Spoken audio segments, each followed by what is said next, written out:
Hi everyone, I'm Anne Fuchs from Australian Retirement Trust. I'm the exec accountable for advice, guidance and education.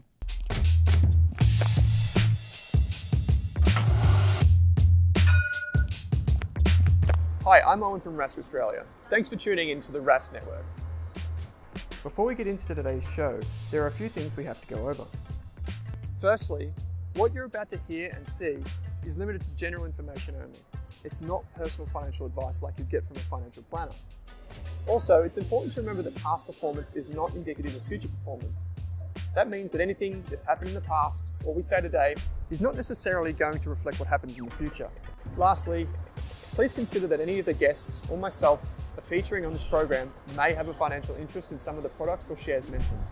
That's enough from me. I hope you enjoyed today's program.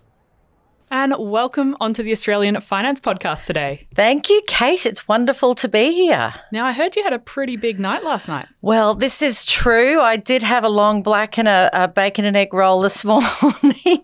Yes, we had the Super Ratings awards night last night, and we did really well in terms of two really important awards. So one where financial advisors around the country voted us as the best super fund. Like, wow, that's really cool.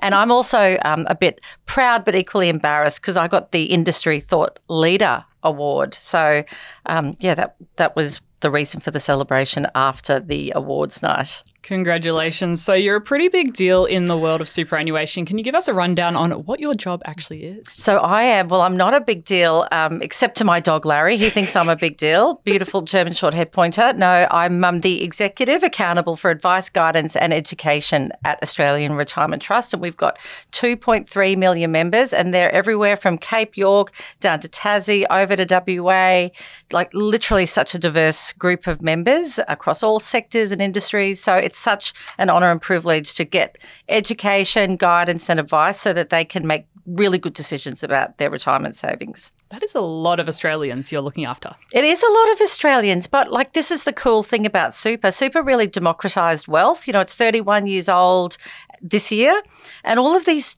most of these 2.3 million people are probably accumulating wealth in the first time in their family's history. In the old days, you stopped work, you got the pension and you died. Where now, now people are retiring with these large sums of money that they've never had before in their family's history, and they get to think about holidays or buying buying a new car or just really cool stuff that super can achieve. It's a privilege to work in the sector. That is fantastic to hear. Now, people might not have heard of the company Australian Retirement Trust. Can you give us a little bit of background? Because I know there was a merger last year. There was a merger, and when people say about mergers, you don't really know how hard they're going to be. And you go, oh, that's a great idea. And it's been amazing, right? Like the benefits of the scale of two great established funds. So QSuper, which was the super fund for the Queensland government, and then Sunsuper, which was the super fund head office out of Queensland, and looking after, let's call it, private sector. And we came together. We got married on the 28th of February, and it's really brought, I always use the analogy of the wedding because both of the funds had different strengths. So in our dowry boxes, so to speak. So we brought them to the table, and it's just supercharging things, which is really cool for all of those members. Yeah. So if someone hasn't looked at their super for a while and they were in QSuper or Sunsuper, you're now in Australian Retirement Trust. Correct. That is absolutely right. The QSuper brand is really, really loved by the great people who work for the Queensland government and serve the good folk of Queensland. So we've kept that as a subsidiary brand for them. But yes, Australian Retirement Trust. And the reason for the brand name is because we wanted it to be really obvious, like what's on the tin. We're Australian, we serve all Australians, we're all about people's retirement, whether you're young or old, and trust is everything. So, it's really important our members trust us with their money. Absolutely. And one of the unique things about Australian Retirement Trust, and I'm going to just use the acronym ART for the rest of the episode. Yes, and I say ART. So you ART, everyone says different things. Okay. Is that it's an industry fund. So if someone isn't familiar with the concept of an industry super fund, can you tell us a little bit about those and what sets them apart from other types of super funds? I guess in short, and your listeners are clearly really financially savvy people. So kudos to you listeners for actually actually listening to this episode and being part of hopefully a growing cohort of Australians that are paying more interest and consuming wonderful education like this. So an industry fund really is where the members are the shareholder. And people would be familiar with that. It's like a mutual. So our sole purpose when we create and generate a profit, that profit goes back to the members in terms of additional services or lower fees, where a retail fund generates a profit, but they'll have shareholders that they need to pay that profit to. So that's, I guess, the fundamental difference. And that means you can have much lower fees than other funds in the industry. Yes, absolutely. And I guess probably the other thing that I personally love about it, it's just real. It's simple decision making because you're not second guessing who's your master or mistress, so to speak. Is it the shareholder? Who am I here? That trade off around commercial gain, shareholder. We have one. It's a really. Super is obviously a complicated business, but in short, it's not. We've got one master or mistress being the member, and everything we do. Is this going to actually deliver the return for the member, which ultimately then improves people the net return that they get at retirement? Yeah, because I know there's been a lot of focus in the media on superannuation fees and performance over the past few years, and it's got a lot more people thinking about their superannuation. Yeah, it's interesting. You're bang on. You absolutely are. I think between the COVID early release and then this performance test has really opened people's eyes about this asset that a lot of people have not paid attention to ever. And certainly younger people are absolutely paying a lot more attention.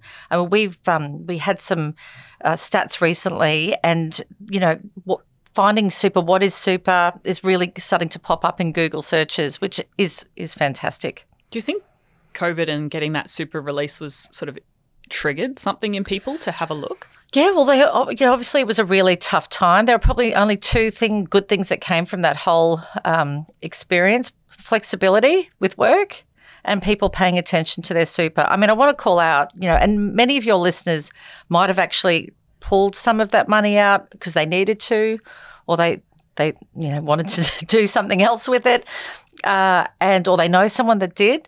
I mean, ultimately, that $10,000 equates to $150,000 based on, based on research from various different associations. That's a lot of money. To pull it out now when you're young, $150,000 less at retirement is a big deal. So I guess it's good to see people paying attention, but hopefully not thinking of it like a bank account. It's a big long-term investment. Yeah. Why are you so passionate about superannuation personally? What gets you out of the bed in the morning?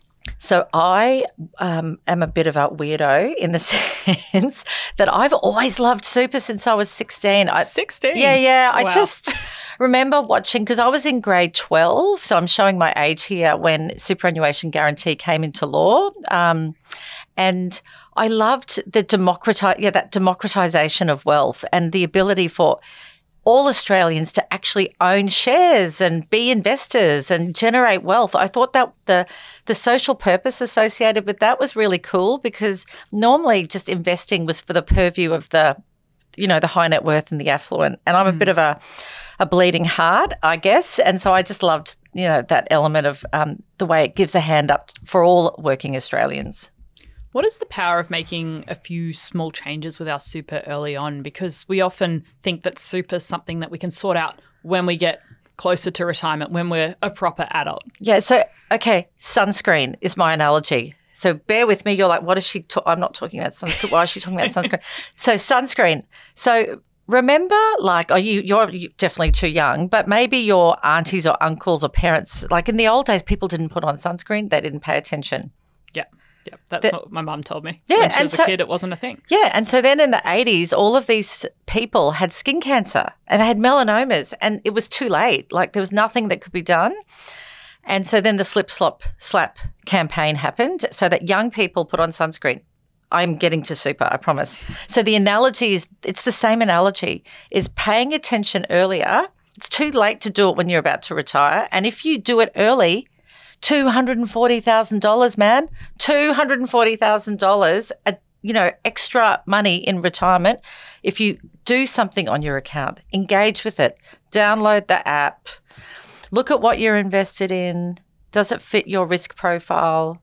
Could you make some additional contributions? Those things add up to virtually $250,000, which is some very good sunscreen, in my opinion. Is that just that $240,000 just based off people that engage and people that don't early on? Yes, bang on. Yep. Tough. Yeah, absolutely. And, we see it. There's some, you look at the stats in our membership and under 40, only I think it's 7% of them are actually looking at their investment choice, where over 40, it's double that.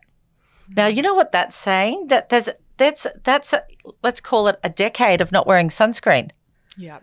That's lost time, and you can't get that time back. And your listeners, again, you're all, clearly interested in finances and financially savvy. You'd know about what compounding interest is, and there's probably been a podcast about it. So that's a long time to miss out on compounding interest. And if you've got a long time to invest, that's a crazy thing to do. I thought one of the interesting stats your team shared with me, and I'd love you to talk about more, is just how many people stay in the default option that their employer sets up for them. Yeah. And it's sort of, talking about people being more attentive to super, it's still, it's 88%, extraordinarily high, considering still, I think people are much more engaged than what they used to be pre-COVID. We've spoken about that. But that 88% of people basically not paying attention to what they're invested in, but then that's fine too, because I guess probably we've got a team of the best investors that are there making those really good decisions so that members don't need to worry. But equally, I'd still say even if someone's not paying attention and you're in the default, yes, your money's being managed by the best group, and our investment performance is sensational, by the way, if I can just plug our investment team, legends. But there's still so many other things like voluntary contributions, salary sacrifice. Insurance is a massive one in super because you could be paying too much, not enough, and that could erode your super balance. So these are the things that should be considered. Yeah, I find it quite astonishing how many people have never logged in, but I think that's because I'm in my own little finance bubble here. Yeah, you actually are in a finance bubble proper with Yeah, absolutely. And what are some of the barriers that you see with your members that are stopping people engaging with their super more, especially in their 20s, 30s and 40s? I'd say it's a couple of things. I think partly Australians culturally aren't great talking about money, and you are doing your bit to change that, so kudos to you. So I'd say that's – and I'm married to a German, and Germans love talking about money way too much, actually, in my opinion. So you have a lot of conversations at home it's like, about all money? Right, we're time out on the money. So culturally we have a long way to go, and you'd know that at how we can bring financial literacy in for young people that are going and getting these, the afterpay, and there's a lot that we need to consider in terms of curriculum for young people. I also think people maybe they mimic what they hear at home, and if they just parents weren't paying attention, then they don't pay attention. And then lastly, I think there's the psychological kind of mindset of, oh, she'll be right, mate. Like they're just not thinking. And again, it's such a shame. I think the challenge for a lot of young people is cost of living is putting a lot of pressure on people's budgets right now. And they're thinking, well, I can't afford to put much away for retirement when who knows if I'll get there. I hear that a lot. But interestingly, I think, so an observation, sort of just early insights we're getting is that a lot of young people have almost kissed the idea or dream of buying a house goodbye. Yeah. And so that's where I think there is this rising sort of engagement in super as, hey, that's actually probably going to be my biggest financial asset. And that's a reason for then paying attention earlier. So, I mean, that's great that they are engaged and they're seeing it as such an important investment for their future. But again, I'd just say your listeners here are probably you're not the average Australian, and you're hearing these stats that I'm talking about, the 240,000 better off at retirement, 150,000 if you pull $10,000 out of super. This is money that's probably going to be in your back pocket because you're making really good decisions. So you've got to tell your family and friends about this. Yeah, that's a big thing, getting your friends and family on board as well. So once you've sorted out your own superannuation, you know where your money's invested, you know what your fees are, you know your insurances. How do you then help your friends and family get on board? Well, I think this is ultimately everyone knows that financial stress causes people to feel unwell, like anxiety, can cause divorce fights. And so I think, you as listeners, if you can see that around in your life, sitting down and helping somebody, giving them a link to this podcast and lining it up on their Spotify would help enormously, because I think there's also probably a bit of shame and embarrassment when people don't understand money. So it's easier maybe coming from a family friend or someone they trust, and just building up their levels of financial literacy. Yeah, because super's not the most exciting conversation Well, for a lot I of people. resent that. I think it's cool, man. I think it's great. Because retirement feels like, for me, it's decades and decades away. Yeah, but we're investing in trains and ports and data centres and all sorts of Romanian shopping centres. I'm not sure if we hold that asset anymore. I'm trying to think. I'm just thinking of all these cool assets that our members own. Yeah, people love talking about, I know I've got some teenagers and the eldest loves that they're all talking about that crypto. And so people for some reason love, chatting about crypto stuff, or they've downloaded a broking app to trade shares or ETFs, or they brag about property.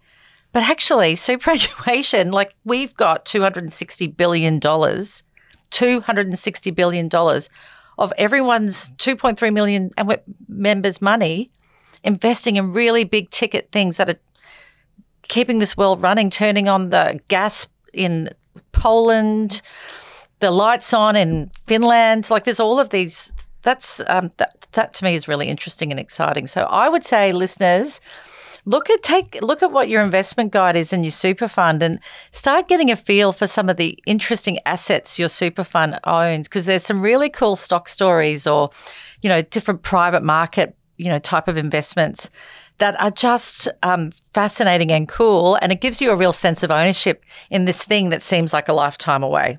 Yeah, I think I've gone onto a few of the big super funds websites before and looked at the underlying holdings, and the lists are usually quite long. Huge. And I'm sitting here now going, oh dear, I bet you I have some of these assets that I've rattled off. Maybe we've sold them or turned them over. So, but it gives you an indication. It's that kind of thing, yes. And obviously portfolios always change, but they are, and equally too, I think it's probably worthwhile noting that an industry fund, for your listeners, one another difference besides the returning the profit to members rather than shareholders, is that industry funds, you'll find, have a greater weighting towards what we call diversified alternative assets, things that aren't listed on the stock exchange.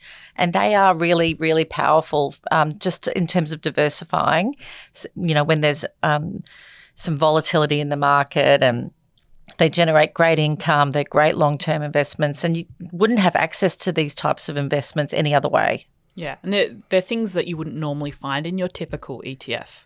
Yeah, absolutely right. So, the Port of Melbourne, or there's so many different assets, motorways, electricity grids, gas pipes in Europe, trains in Europe. It's extraordinary, and these things make a lot of money. Brisbane Airport, every time you buy a coffee in Brisbane Airport, the members of Australian Retirement Trust, get a little clip of that, and so this is cool. Yeah. So Art manages money for a lot of Australians. Do you have to have quite a large investment team to deal with I don't know the exact number of our investment team, but I love our investment team because I think, a lot of Australians would assume that all investment types are very, profit-driven sort of big noting types. I'm trying to think of a nice way to put it, but you can conjure up in your imagination. And I think our investment team, they're obviously exceptional at what they do, and the scoreboard says that, but they're really purpose-driven investors. They've got a strong sense of service towards who they're here to work for, and they could probably go and work at somewhere else and make a lot more money. But they do it because that sense of doing greater good for the community, which super does. Yeah, and I think that's something worth noting because a lot of us would associate finance and people that work in that industry as just doing it for profits and not necessarily for purpose. Yeah, I think that's right. Those some of our absolutely. They could. I'm just thinking of some of the people in the team. If they were to go and work elsewhere and overseas, they could make themselves rich. But that's not their driver. Their driver is around making the best possible investment decisions so that we create this sustainable long-term investment, and just an ordinary worker who is retiring has a really decent pot of money, so they don't need to worry about how they're going to pay the bills, if they've still got a mortgage, how they clear that mortgage, how they're going to pay for extra help if they need it, if they're not well. That's what super's really about. It's about not having to worry at the end of your working life. And it is your money. It is absolutely your money, which is why I think people would I can't imagine a situation where someone's got a bank account and they don't have the app on their phone. Yeah. But then why does that happen with super when it's a truckload more money than probably in most people's bank account? Yeah, I mean, just thinking about my bank account and my super balance right now, they're quite different. They're really different. So I would say your listeners, download the app of your super fund and set it up and actually log in and see what your balance is. Don't check it every day because that's not healthy. But logging in and checking, and then just there'll be information obviously on our website. There's calculators and all sorts of things, but going in and starting with the app is a great place to start. Yeah, and then slowly, step by step, building your familiarity with super and going, okay, well, this week I'm going to find out what my fees are and see if that's good. A fund, like a large fund like ours, if you are a passionate investor, there is an opportunity in terms of the investment menu to look at different options about whether you want to be in an actively managed portfolio. If you're where there's do-it-yourself options now. Well, it's more so they're basically managed funds, but they're actively managed. The investment managers are making deliberate choices around what they're investing in, and they're trying to beat, in essence, the index. Yeah. And then we obviously have all the passive options, which is just literally the index, and that's the super cheap option that comes with that. But a lot of people we find are really it's almost like a ideological belief around this active versus passive investing. But then equally, truckloads of people, most Australians say, you know what, I don't know, I'm not the expert. I'll let the experts deal with it.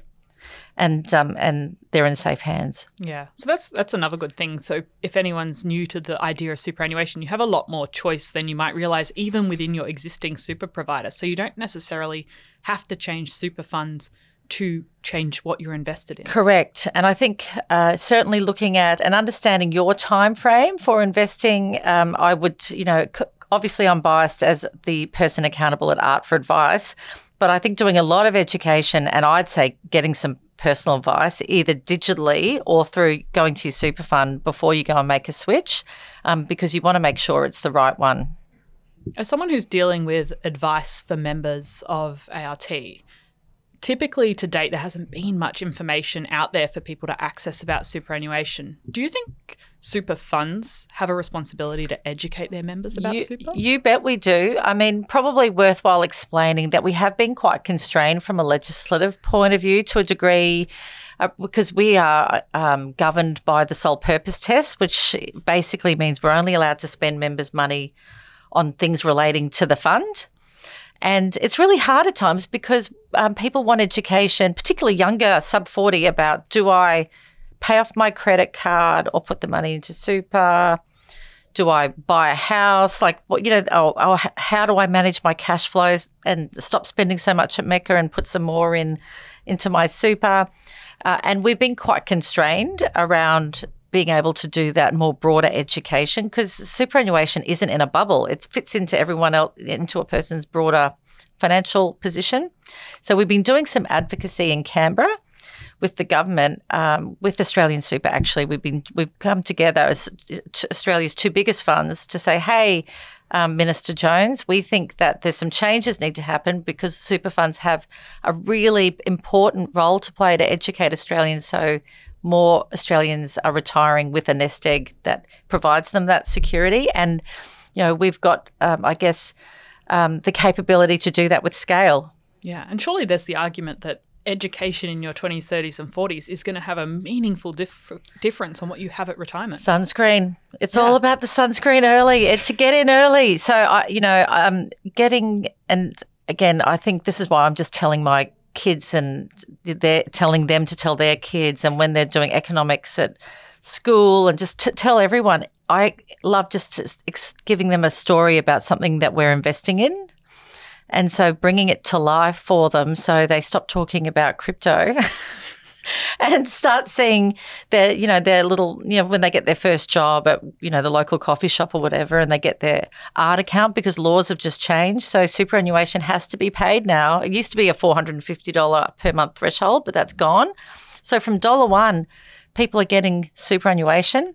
And some laws are changing soon too, so that that superannuation having to be paid with your pay cycle. So that's another kicker in terms of compounding interest rather than what it was, which was quarterly. Yeah.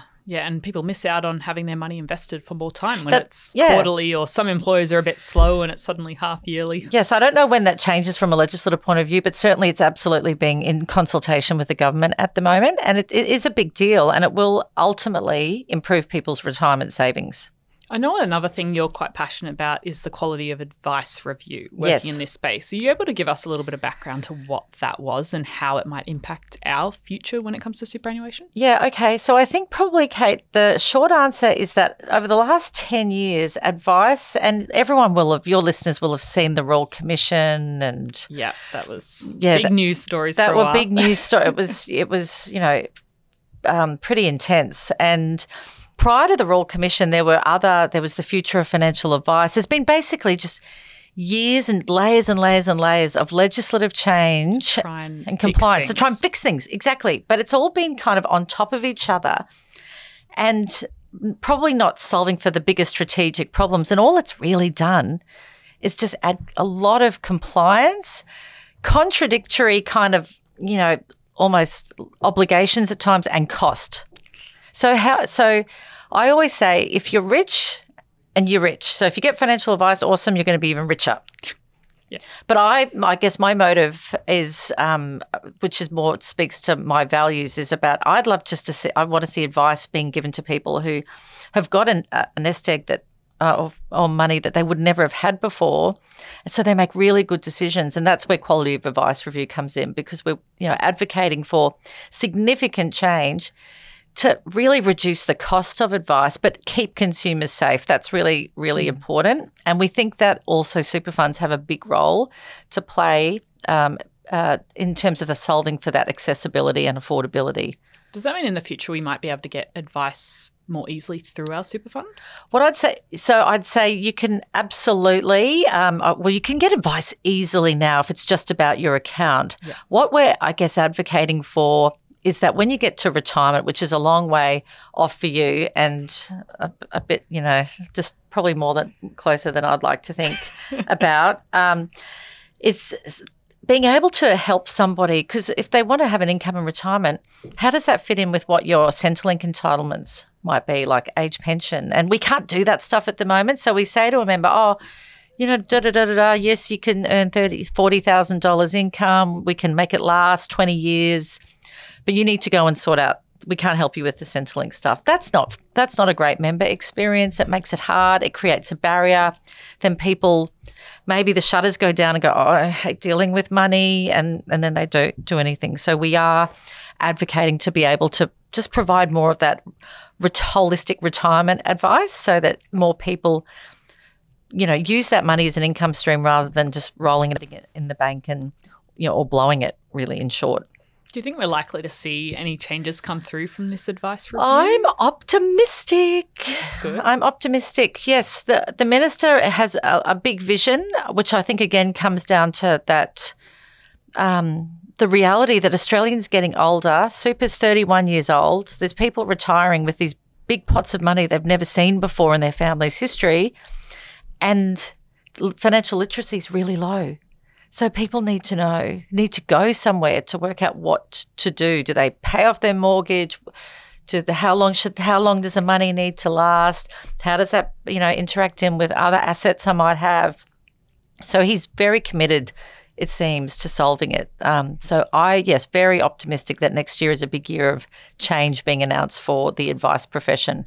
Yeah, it would be good to see some change because I know a lot of listeners might not have enough to pay $3,000 to $5,000 to get a statement of advice, but they want to do the right thing and get quality information about what they should do with their super and their other investments. I mean, it really is nuts paying that amount of money for a document that most people don't really want to read. And that's certainly one of the things we've been advocating for is that, obviously you need to have a record of that advice, so that you can so the member can, whether it's a letter or, the reality is some of our members maybe can't read or English isn't their first language. And so we've got to be able to provide different forms of communicating the advice so that they can consume it on their terms. But paying, as you said, thousands of dollars for what is largely a whole lot of compliance and, fine print, it's not helping anybody. Yeah. Well, hopefully we do see some changes. Yes, fingers crossed. Fingers crossed. I'm heading down to Canberra again in a couple of weeks to sort of do a bit more advocacy. Yes, fight the good fight. I'm sure it will make a big impact to a lot of people. Yeah, well, that's what I'd like to. That's the aim of the game. We've covered a lot in this conversation, and I think it'll get everyone thinking about their superannuation. But what's the number one thing you want listeners to take away from this? Well, I think your listeners, as I keep on saying it, I'm just so impressed you're listening to this episode. So tell your family and friends about it. I think if I can plug the Australian Retirement Trust podcast of Super Insider, and our chief economist he makes economics. It's a mix of Broadway and Hollywood and Wall Street combined. So really? Okay. He's really the most engaging chief economist you will ever hear. So if your listeners want to listen to our chief economist and listen to some of the things we're actually investing in, that would be really good. So I would just say to your listeners, kudos for you for listening and educating yourself. And please tell your family and friends to stop ignoring this. I think it's like the bank account. If you had money in the bank, would you have the app on your phone? Yes. So you probably have more money in your super and you don't have the app on your phone? Come on. That's my message to the listeners. You've got to go out, set yourself a target to convert people in your world to download their super fund app and then maybe have a competition so you can get the most.